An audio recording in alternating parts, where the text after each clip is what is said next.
Assalamualaikum warahmatullahi wabarakatuh. Selamat datang anak-anak di pembelajaran Aqidah Akhlak di bab kedua, yaitu tentang Tauhid Rububiyah. Subhanallah, Maha Suci Allah Subhanahu wa Ta'ala. Melihat penciptaan Allah yang sangat hebat membuktikan bahwa tidak ada zat lain yang dapat menandinginya. Penciptaan alam raya tidaklah secara tiba-tiba, namun ada tahapannya.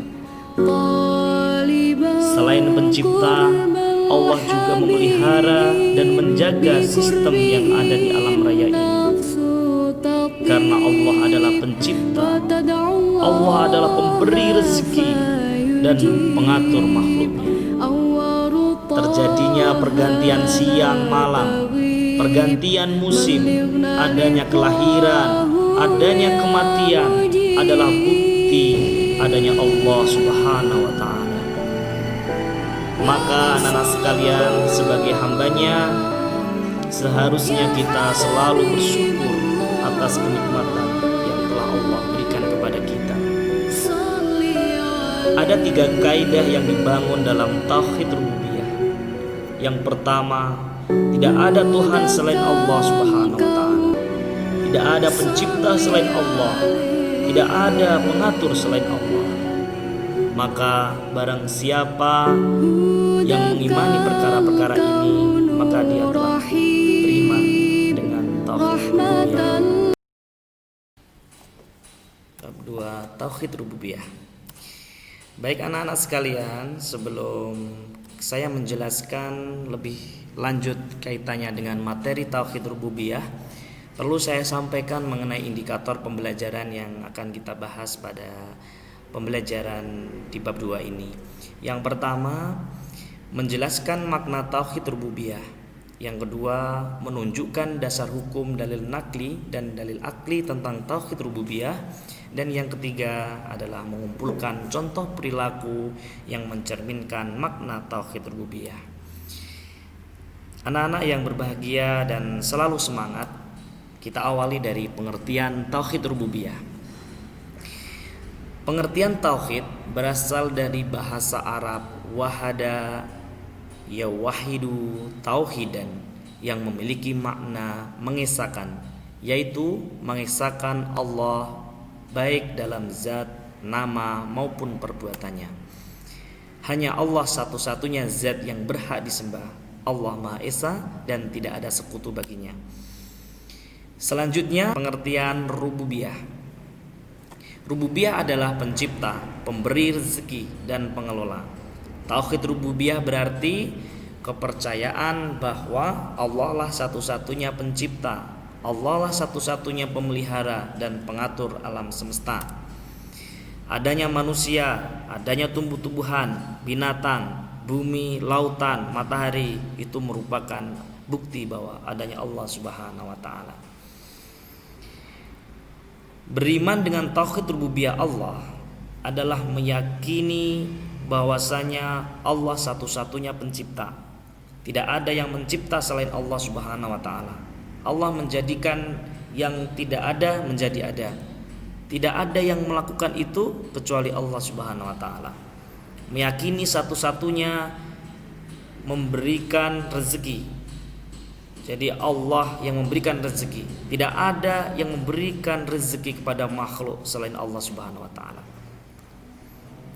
Dan Dia yang mengatur alam semesta ini. Tidak ada yang mengatur alam semesta ini selain Allah Subhanahu wa Ta'ala. Ini yang harus ada di dalam hati setiap muslim.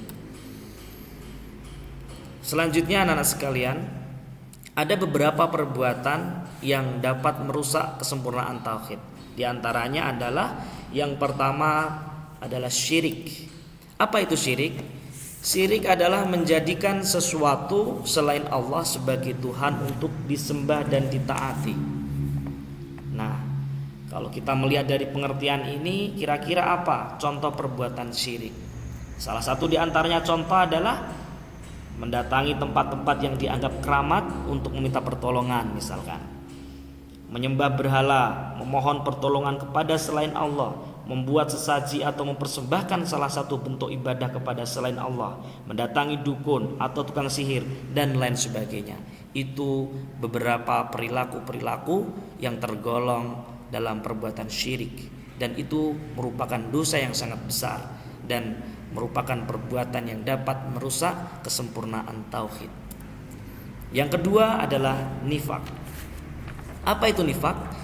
Nifak adalah menampakkan Islam dan kebaikannya tetapi menyembunyikan kekufuran dan kejahatan di dalam hatinya. Nah, orang yang melakukan perbuatan ini disebut dengan munafik. Jadi orang yang memiliki perbuatan seperti ini disebut dengan munafik. Nabi Muhammad SAW bersabda bahwa ciri orang munafik ada 3 macam. Yang pertama adalah apabila berkata ia berdusta, apabila berjanji ia mengingkari, apabila dipercaya justru malah berkhianat. Ya, itu adalah ciri-ciri atau tanda-tanda orang munafik atau memiliki sifat yang disebut dengan nifak. Yang ketiga adalah kufur. Apa itu kufur? Kufur dalam pengertian singkat adalah ingkar terhadap ajaran Islam. Secara bahasa adalah menutupi. Nah, secara istilah adalah mengingkari sesuatu bagian dari ajaran Islam. Orang yang ingkar terhadap ajaran Islam disebut dengan kafir. Ya, perbuatan kufur ini dapat menyebabkan terhapusnya pahala seseorang. Contoh perbuatan kufur diantaranya adalah mengingkari kekuasaan Allah, melakukan perbuatan yang diharamkan, dan meninggalkan kewajiban.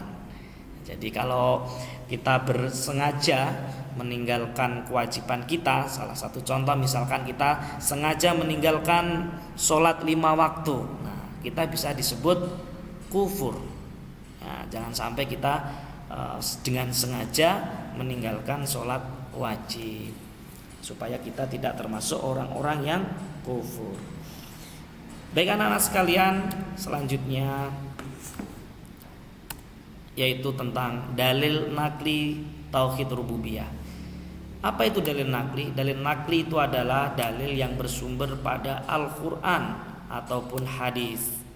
Nah, di dalam buku paket ini ada beberapa dalil yang kemudian dimunculkan di dalam materi ini. Tetapi dalam penjelasan ini saya mengambilkan sampel satu dalil yang saya ambilkan dari Quran surat Ad-Dukhan ayat 7 dan 8. A'udzubillahi minasyaitonirrajim. Bismillahirrahmanirrahim.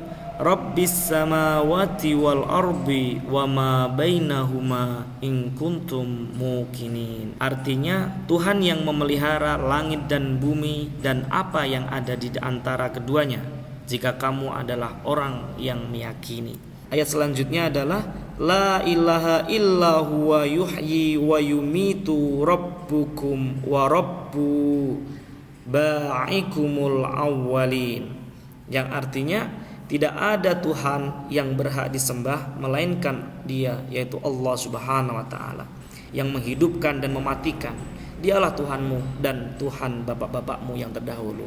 Baik anak-anak, selanjutnya yaitu dalil akli tauhid rububiyah. Dalil akli ini merupakan dalil yang bersumber dari akal pikiran kita. Dalil yang didasarkan pada akal pikiran.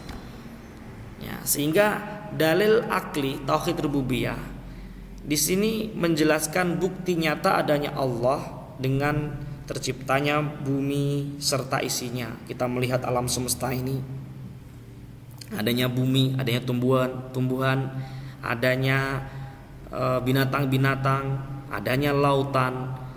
Kemudian semua makhluk hidup di muka bumi ini pasti memperoleh rezeki. Selain memberi rezeki, Allah juga mengatur pergantian waktu dengan ditandai adanya siang dan malam.